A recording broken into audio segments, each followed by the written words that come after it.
Hey everybody, let's talk about how to create basic flyby titles in After Effects.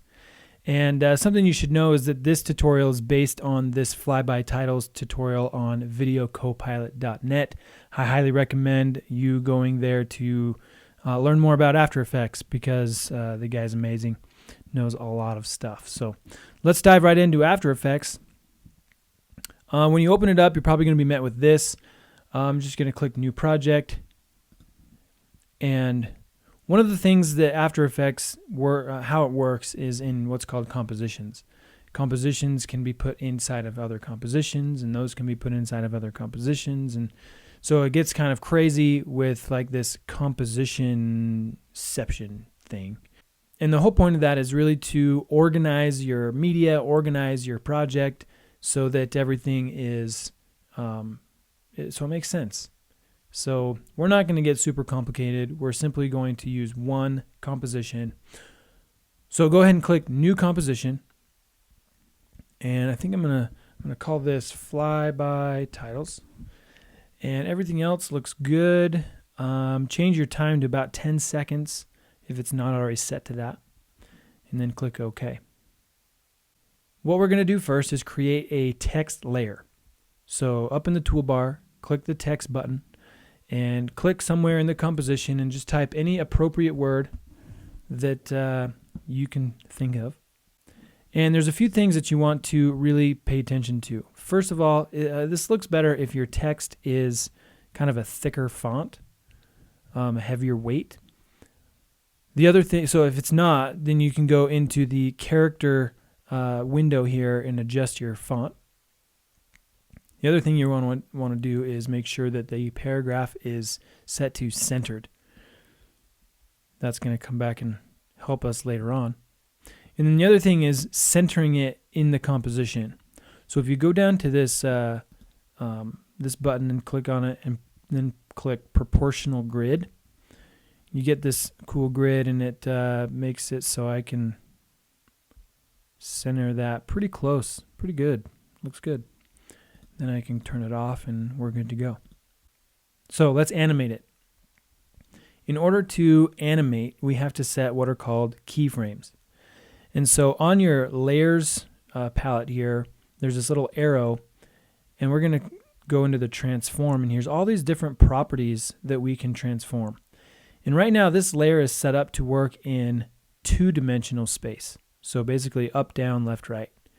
We want it to be able to work in three-dimensional space. So in order to enable that, we got to click this button right here, and that enables three-dimensional space. And you'll notice that the transform properties have been added to, because now we're not only messing with the X and the Y axis, but we're messing with the Z axis as well. So to simplify this, we can just pull up the properties that we want to mess with. So first thing is I'm going to hit P, and that brings up the position. And if I hold Shift and T, then that brings up the opacity. Those are the two that we're going to really mess with. And so the way that this works is you have X, Y, and Z on your position. We're going to mess with the Z, and we are going to make it so it looks like it's coming from behind us. So if I just hover my mouse over the Z value, then I can make it grow. And if you hold Shift while you do it, it'll actually make that go a little faster. Okay, looks good. And this is going to be our starting point. This is where our animation will begin. So to enable animations, go ahead and click the position keyframe, the stopwatch here, and that enables keyframes and adds our first keyframe. And I'm going to go forward here, not a ton, maybe 9 or 10 frames. And I'm going to move my Z value back to 0. So just click on it, type 0, and there it is. And you'll notice that it automatically sets that other keyframe. So looks like it's coming from behind all the way to that 0 point. Now I'm going to move forward maybe to the 2-second mark, and I'm going to click the add keyframe to set another position keyframe, and I'm going to move forward again maybe 10 frames or so, And I'm going to adjust this so that it looks like it's just getting really small. So now what happens is it zooms in, zooms out. Next thing I want to do is make it look like it's actually fading into the darkness back here. So I'm going to go to this third position keyframe, because that's also where I want my opacity to start changing. And I'm going to click the stopwatch to enable animations. And then I'm just going to move forward to this guy, maybe 1 frame or so before that, and change my opacity to 0.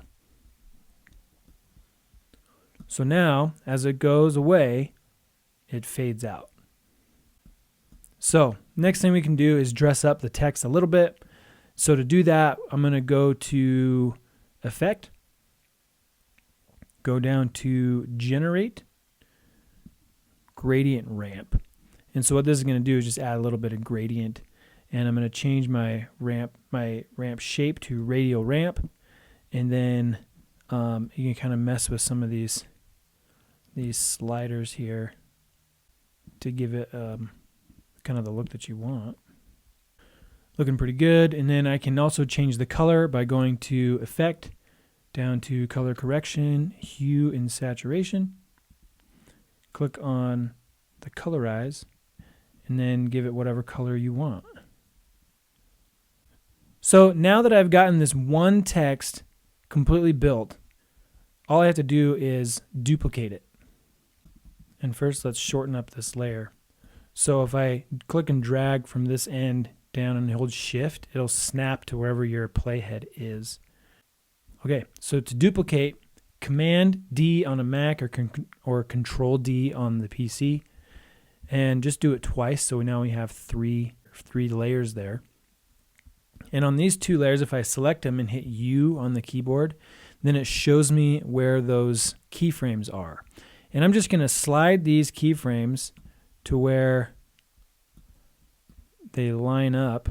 So the first keyframe on the new layer is lined up with the 3rd position keyframe on the original layer.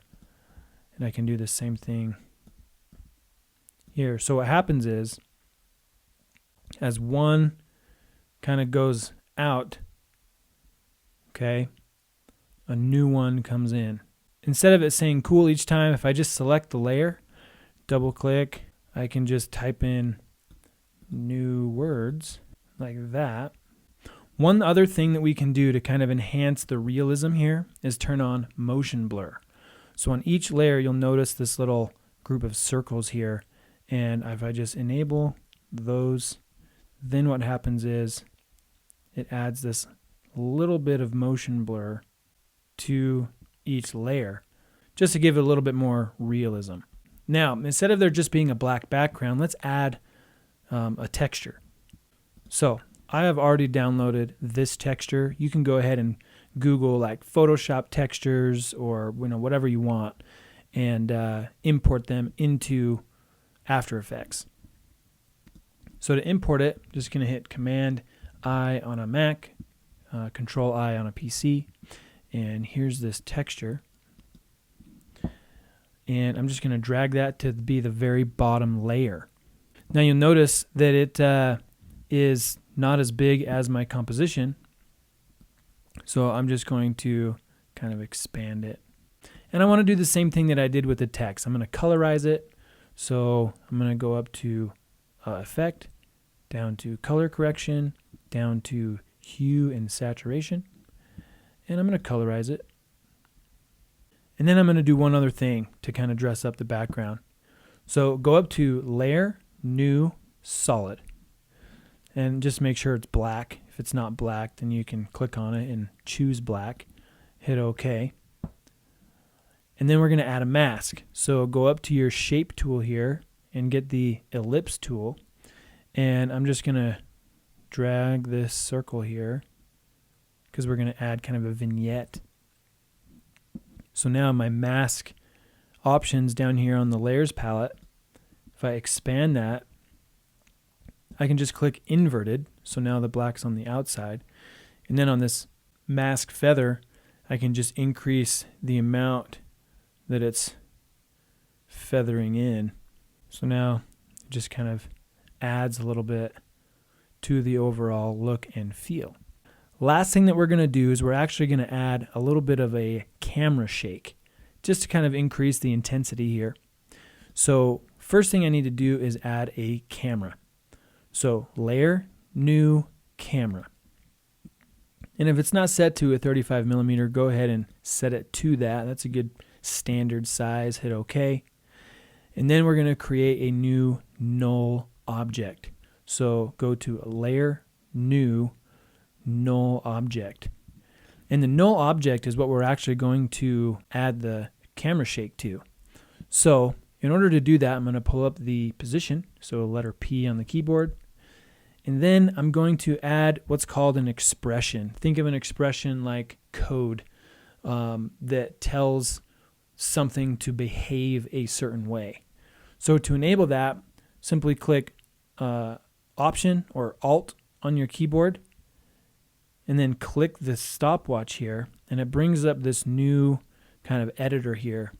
And just type in wiggle, open parentheses, and there's two numbers that you type in. The first number is how many times per second do you want it to move. And then the second number is how many pixels do you want it to move. And so it's kind of a trial and error, just kind of depends on what you want it to look like. And so I'm just going to go, let's just start with like 6 times per second, comma, and then like, I don't know, 15 pixels. Let's see what that looks like. Now to get it to shake, what I need to do is actually tie the camera to the null object. So this little swirly line here, if you click and drag that to the null object, it links the null object and the camera. And so now you can kind of start seeing this text moving just a little bit. And that's what we want. So once you have it created, now it's time to export it. And there's a couple things that we should look at before we actually export it. First of all, my animation essentially ends right here, just after the 6-second mark. And the way that it sits right now is it would actually export all of this at the end, this black kind of at the end, and I don't want that. So all I'm going to do is take this blue handle, drag it down, hold shift while doing it, it'll snap to where that playhead is, right click and choose trim comp to work area. So now it's only as long as I've told it to be, which is right here where everything ends. Now to export, we're going to actually use another software called Adobe Media Encoder. So to get there, go up to Composition, down to Add to Adobe Media Encoder Queue. And this will open up Adobe Media Encoder, which I've already had open. And we're able to really choose how we want this to export. So I'm going to click on this H.264 here. And it opens up this same export window as you might be used to seeing in Adobe Premiere. And I'm going to choose the format. I just want it to be H.264, so if it's not that, choose that. And then on your presets, what most people do in this situation is just choose the YouTube 1080p Full HD. And I hit the output name, and I can choose what it's called and where I'm saving it to. So Flyby titles is good, and I'm going to just save it to my desktop. Hit save, and I'm going to hit OK. And you'll notice that it changes all of these other values right here.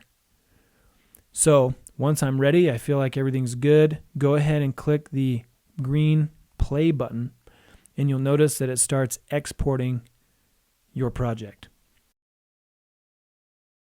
All right, so when that's done, you are good to go, and it's ready to be uploaded to Canvas to be submitted. So as always, if you have any questions, feel free to get in touch with me, and otherwise have fun.